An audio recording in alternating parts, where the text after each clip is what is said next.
Hello everybody, welcome back to the channel. My name is Alan, this is my life in Taiwan, and welcome to this country's wonderful capital city. We are in Taipei.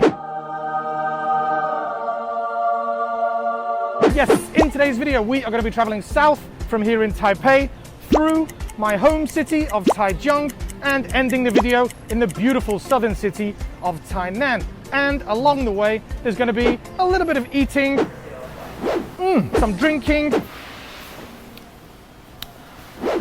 a little more eating, and most interestingly of all, I'm going to be putting some of the people I meet along the way to the test. Do you have an English menu? Yes. As I want to try and show you how easy it is to live, communicate, and do business here in Taiwan using only English. Because everybody speaks English now. Okay. But most important stop of all is breakfast, first meal of the day. Let's get inside, see what there is to eat. Hello, good morning. Do you have an English menu? Yes. Here you are.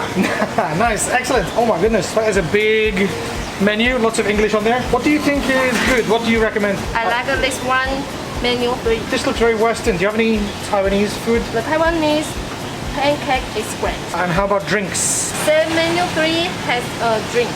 Black tea. Okay. Is that okay? Yes. Okay. Put this on the table. Oh, okay, cool. Enjoy your meal. Wow, look at that. Thank you so much. Double stacked pork burger with French fries.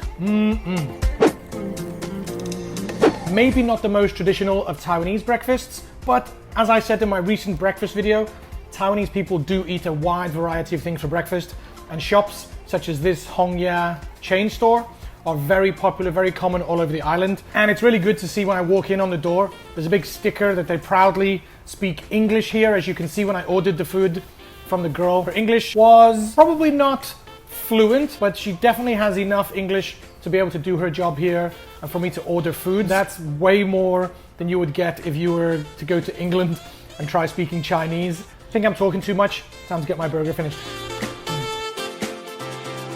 We've now moved across the city here to Dubu House Korean restaurant, and I asked for some help introducing the foods. And Angela kindly offered your services, so I'm getting an extra level of service here. Can you recommend some foods, introduce the menu to me maybe? So Dubu House provide all signature Korean dishes. The first page will be our menu, beverage menu, non-alcoholic and alcoholic drinks. Okay, it's a bit early for beer. So as you can probably see, my waitress Angela was obviously fluent in introducing the menu to me. So just to check that she hadn't memorized some kind of script based solely on the menu, and to truly test her English, as my food was arriving, of which I had ordered everything Angela suggested to me, so there was a lot, I decided that when my final dish arrived, I would give her a question out of the blue and really see if she was able to have a natural conversation in English. I have one more question for you. Do you think it's possible, Taiwan becoming a bilingual country? Yes, of course. Do you think it's a good thing for Taiwan? Definitely, because everybody speaks English now. Okay. Even little kids. Yeah, that's true. Yes. Okay, no more questions. Okay. I think it's time for me to eat. Yes, enjoy. I know this video isn't actually a food video. The main topic is the English level, but I have to share with you, just look at the chunks of prime rib in this stew. Oh my goodness. I think it's obvious to anybody that watched me ordering. The English level here was absolutely fantastic. Way above what I would expect anyone working in a restaurant to speak. Hello, how's everything going? It's amazing. It's so good. There's just too much for me to eat. My team are looking at my table with their eyes like so wide. Can't wait to get stuck in. Great. Let me know if you need anything else. That's perfect. Thanks so much. If you're coming here as a foreigner with a relatively limited experience or knowledge of Asian food such as this, then having somebody that understands the culture and the food but also can explain that to you in English and the best way to eat it, not only do I get to order exactly what I want, but also I get the best way to eat it explained to me in English. Really happy with this restaurant. Way too much food for one person, so I'm going to finish this off with my team, and then we're going to be heading south down to my home city of Taichung City, where I've actually stopped a little bit outside of the city center here in Dajia, where I'm going to be trying the Lu Wei style dish here at Kai帮滷味, and I've ordered some quite adventurous foods, some things I've tried before, some things I've not tried before. And to quickly touch upon the English level, there's definitely less of a spoken English at this restaurant. Excuse me, what is this one? But their listening was excellent. When I asked them the various ingredients that I didn't know, they were able to guide me to the English menu, which was perfect. I could understand. And then on that English menu, I could find things that I wanted to try, and he can guide them to me in the fridge. It worked out. I got my food, and it's kind of a common situation that you find here in Taiwan. People are always willing to try their best to communicate with you if you don't speak Chinese. And the food has come in this rather beautiful sealed hygienic packet. Whoa, look at that. Super traditional Lu-wei, incredibly adventurous foods. Some of the foods I've gone for, some standard vegetables, some more adventurous chicken's foot, and one of my favorites, these little cheeky quail's eggs. But let's not beat around the bush. Everybody's here to see the foreigner enjoying the local Taiwanese delicacy, the chicken's foot. Just look at that. Very alien looking to what we would usually eat back in the West. But if you can get over the appearance of it, then it's basically just like a chicken wing. Depending on how it's cooked, here it's done Lu-wei style, a little bit more softer, tender, boiled or braised. Still very delicious.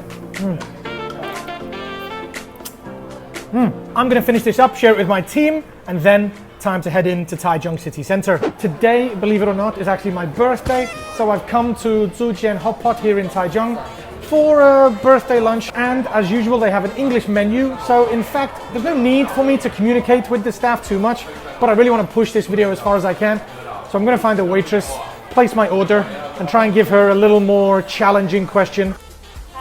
Hello, I see you have an English menu. I think it would be best if you can recommend something for me. I will recommend you to try this special seafood hot pot. Oh, okay. I have one more question for you. Do you think it's possible that Taiwan can become bilingual? Yes, I think if our government could push this policy, it Yeah. would be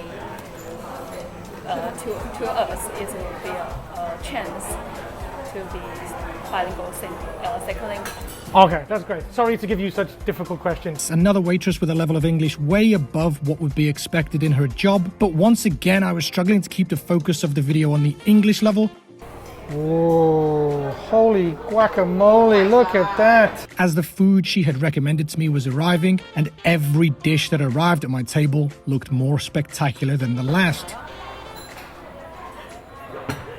Oh my goodness. Is that my birthday cake? Okay, so this English analysis video has become a bit of a TAIWAN eating challenge, but just take a look at this food. Yes, the food was unbelievable, perfect for a special occasion. But to keep on topic, so far we have seen a balanced level between basic speakers and higher level speakers, and the difference between Taichung and Taipei so far had been quite negligible. Still need to go and see a couple more people here in Taichung before we head south to Tainan, but I definitely need a rest before any more food is consumed. Maybe time to go get a bubble milk tea. So we've come to Bubble Z here in North District, where I'm going to ask them if they have an English menu, and again, see if they can recommend a new drink. Let's see how they do. Do you have an English menu? Yeah. Ooh, nice. And have a drink with that. What drink do you think I should drink? You like sour or sweet? Both is okay with me. Okay, you can try this new drinks, the grape smoothie. Oh, grape With smoothie. cream. Perfect. Sounds good to me. Yeah, okay. One big one. One. Okay. Great. Now it's Cream. on sale, so it's 69. Perfect.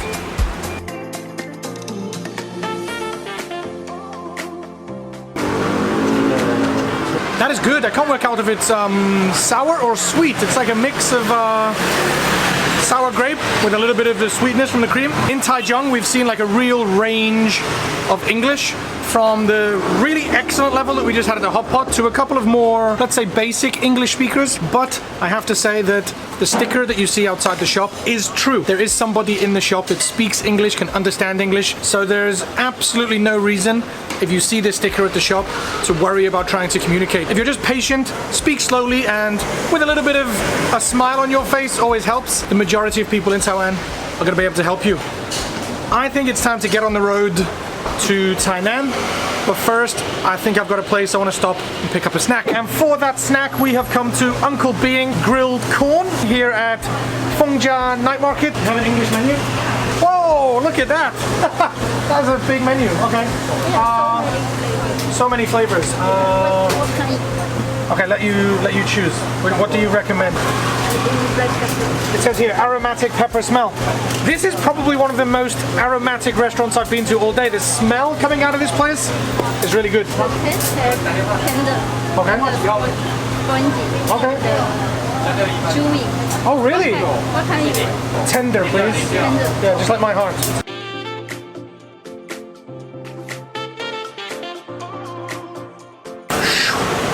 Look at that black pepper tender corn. Super delicious, a little bit spicy, and incredibly tender corn. I thought today, as I was going to the different shops, I noticed a pattern that the bigger the restaurant or the bigger the shop, the better the English.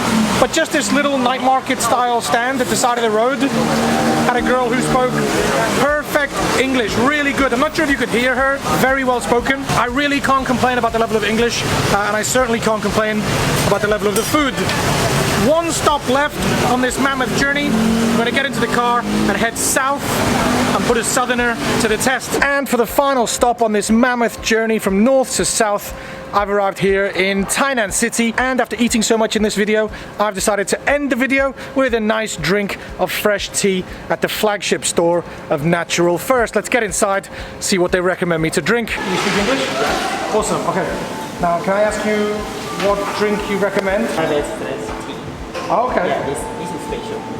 Why is it special? You have 6 kind of Taiwan tea. Oh, really? So it's medium roast, yes, and then it can take the rid of the bad smell in your mouth. Oh, okay.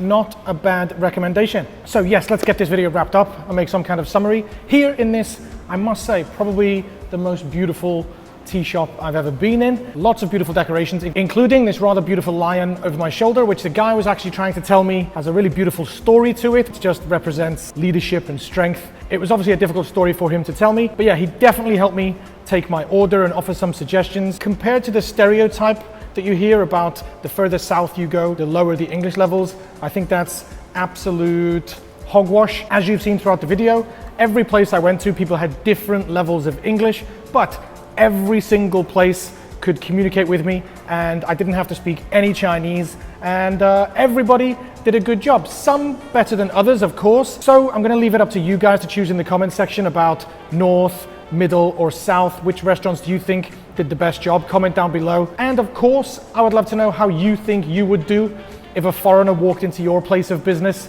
and suddenly expected you to speak English. Could you communicate? Would you struggle? Would you be nervous? However you would feel, let me know in the comment section down below. I think that's pretty much it. Thank you so much for accompanying me on this journey. And yeah, time to say goodbye. So as for now, and as always, I'll see you next time in my life in Taiwan. Peace.